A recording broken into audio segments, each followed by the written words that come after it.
Good morning, everyone. How's it going today?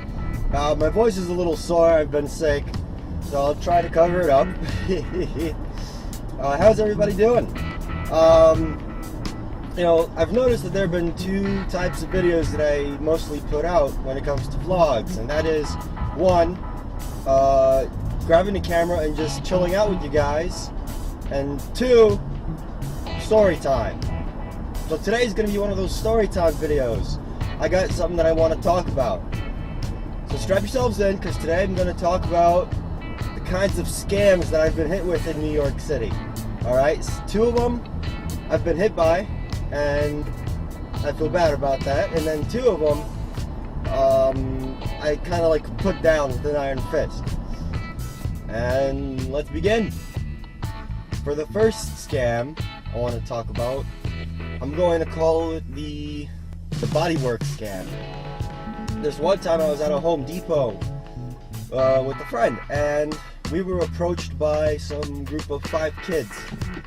And at the time, the back bumper of my car had holes in it. It looked atrocious because I just bought the car, and I hadn't done anything to it yet.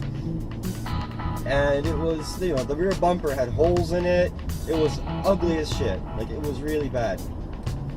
And these 5 kids came up to us with orbital sanders, body filler, paint, and so on. And they said, "Mister, for $100, we can fix the back of your car."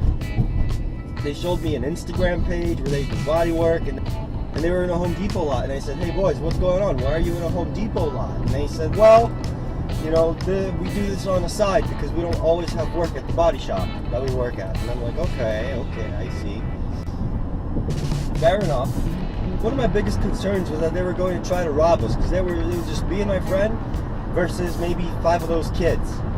So I got, my knife, I put it in the back of my belt, I stepped out of my car, and I was like, "For $100 we'll fix this," and they're like, "Yeah, we'll fix it for you." So, they plugged in their orbital sanders and shit to the battery of my car, and they got to work on the rear bumper. I figured, the bumper's already very, very bad off. They can't possibly mess up. They'll probably make it better. For $100, it's not so bad. If it was the middle of the day, this was supposed to take them 30 minutes. They worked into the middle, and they worked into nighttime. And then they were finished. They took the $100 and they left, right? So I took the car home. Next morning I woke up, found that they did shit work with prepping. The tape was off. The paint they used didn't even match anywhere close. The body filler, they didn't even do a good job sanding that away. That shit was still like clumps of it all over. They gouged the bumper with the orbital sander. They fucked up tremendously, monumentally.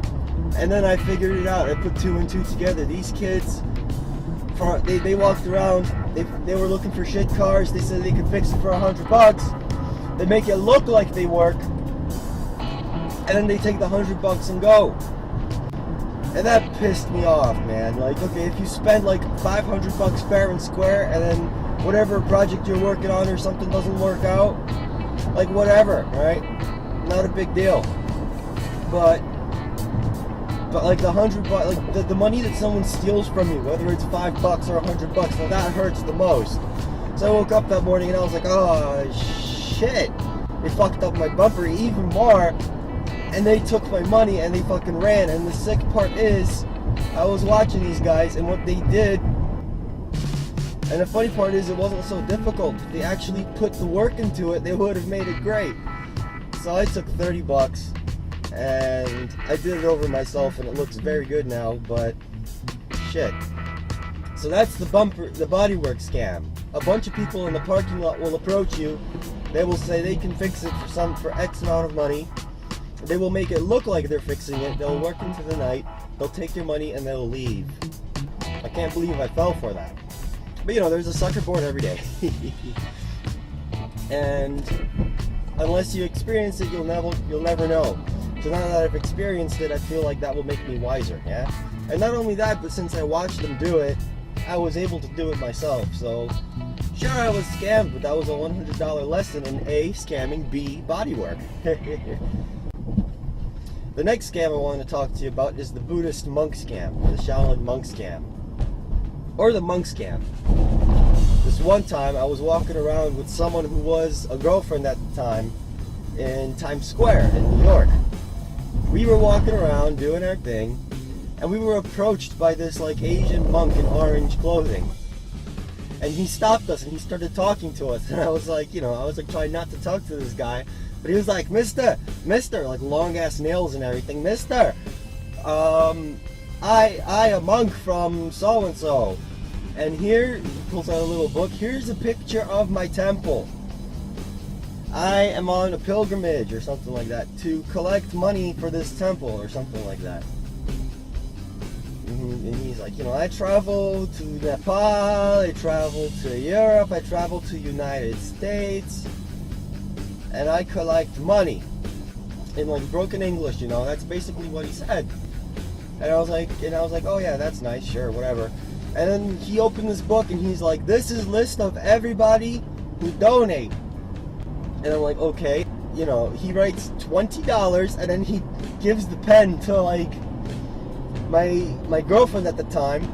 And I'm like, wait, hold on a second, just wait a minute. And she writes her name in.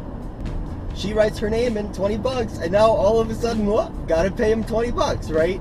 Because we're already in the list of donors and everything. And I was like, whatever. I don't want to be looking like a miser or whatever in front of who was my girlfriend at the time. I don't want to be the bad guy. So I gave the man $20, and he gave us like a cheap little wooden bracelet with like Asian writing on it, and because I don't know how to speak Chinese, I'm going to guess that means go fuck yourselves or something like that written on this bracelet. But yeah, I was upsetting. I mean, I thought nothing of it at the time. I was like, sure, whatever, he was a monk, I guess we helped him out, that was good. And then a couple weeks later, I turn on the news, and it turns out this motherfucker was walking around scamming everyone. He was a scam artist. So I felt cheated out of that $20. That wooden bracelet was the most expensive little piece of shit I ever paid for, huh? He was just walking around Times Square and stuff, and he was conning people. He was, by the looks of him, he was a legit looking monk, bowing to people and speaking broken English and saying he's collecting money for his monastery and stuff like that, and that he's been in the United States for like 7 months or something like that. All he was doing, then he was running around and he was conning people into giving him $20 each. Damn. So that's what I call the monk scam. Okay, the next 2 scams are going to be ones that I didn't fall for. This one time, and this is the reason why I bought a dash cam, like I was driving in the GMC and some dude decided to jump out into the road. And I moved out the way, and he saw me moving out the way, so he stuck his elbow out, and bam, he slammed my side view mirror. Shit broke off. I got out of the car, and I saw the glass all shattered and hanging from some, like, wires. I ripped this glass off, and I walked up to him, and I was like, are you alright? And he's like, my arm, it's broken, and shit like that. And I was like, alright. So why, like, what the fuck is wrong with you? Why'd you run out into the road? He's like, ran out into the road. Like, he's pinning the blame on me. And then eventually he goes, listen, mister, do you think you could take me to the nearest hospital? I just happened to know the area, and I happened to know that the hospital was like a block or 2 away, so I wasn't going to fall for that. I mean, I wasn't going to feel guilty. I was like, yeah, sure, I'll take you to the hospital. And then the next thing he says was, actually, sir, I don't want to trouble you, I feel bad. Do you think I could just get $50 and I'll just hop in a cab and go to the hospital? And I'm just like, aha! So that's what it all is about. You want $50 because really the hospital's out there 2 blocks away. Why don't you move on out of here before I fucking break your arm for real? This guy fucking ran off. Instead, I took $50 and I bought myself a brand new shiny mirror. But that was something. I was just damn. So that's actually why I got the dash cam, That was another scam. Somebody will jump out in front of your car and ask for money. And this last scam, this one comes courtesy of the NYPD. Okay? Normally I love cops, okay? But to this one specific officer, if he's seeing this video right now, hey, fuck you, man. Like, seriously. Okay, so back in like May of like 2016 or so, the NYPD was doing a crackdown on DUIs and seatbelts. I guess this officer felt incentivized to hand out seatbelt tickets. So what went on was, I was stopped for an improper left turn. See, because I was at the corner of a block on the right side, and I had to make a left turn. And now, the left turn law depends where you are, but for the most part, it goes along the lines of you must make a left turn from the leftmost side as is legally practicable. Meaning, you're not going to like frickin' mow down pedestrians or or plow through a cop car in the left lane to make a left turn. You're just not going to do that.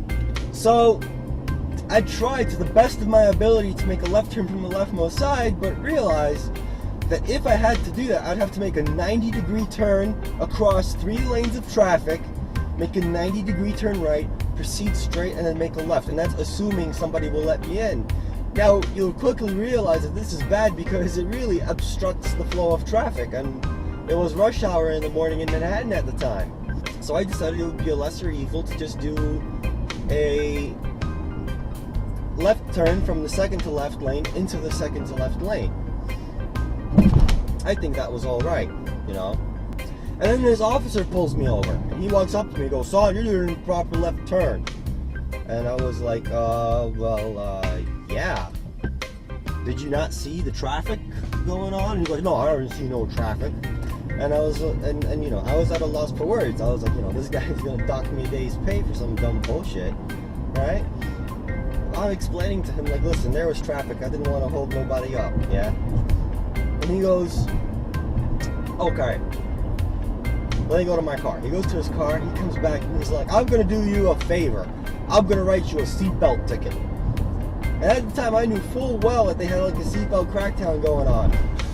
They were definitely cracking down on seatbelts. So I said, "Hey, listen, officer, this kind of smells fishy, you know? Like, it's a little too convenient that they have a seatbelt crackdown this week, and, you know, I'm wearing my seatbelt and everything, and here you are giving me a seatbelt ticket."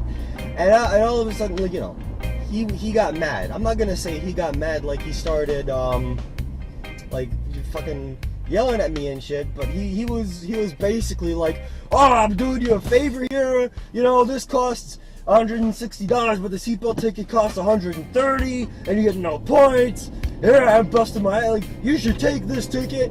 Like, he was really trying to sell me on this ticket. And I was like, you know what? Fine. Give me this ticket. And then I went to court. And the officer had to give his little statement, and it turns out he lied through his teeth. He was like, "Oh, the defendant was accused, like, the defendant was observed not wearing his seatbelt. He went straight from the from the right lane into the left lane, so on and so forth." And I was like, okay. Long story short, I showed the dash cam footage, case dismissed. But yeah, like fuck you, Officer Crevasse, or whatever the fuck your name was, you fucking piece of shit. Fucking lowlife, fucking being a predator on other people's wallets so that you could fucking have your lunch break or some shit. What the fuck, man? If I had just agreed to that, I would have paid, you know, for some dumb bullshit. And yeah, you know, okay, so that tops it up. You know, that clears the whole list of things that you guys should watch out for, or things that I've experienced. And listen, I'm sorry if you know, the way I said it today was not the best or the most interesting. Currently trying to cough. Currently trying to fight off like a little bit of a cough kind of type of deal going on. So my voice is a little hoarse, and I don't, or my voice is a little coarse, and I don't know, I have a little bit of trouble speaking today, but hopefully I got the point across, and hopefully these stories are interesting to you guys. Thank you so much for watching. I hope everybody's having a fantastic day today. You guys are awesome. Stay awesome. Thanks for watching. If you like this, please like, comment, and subscribe.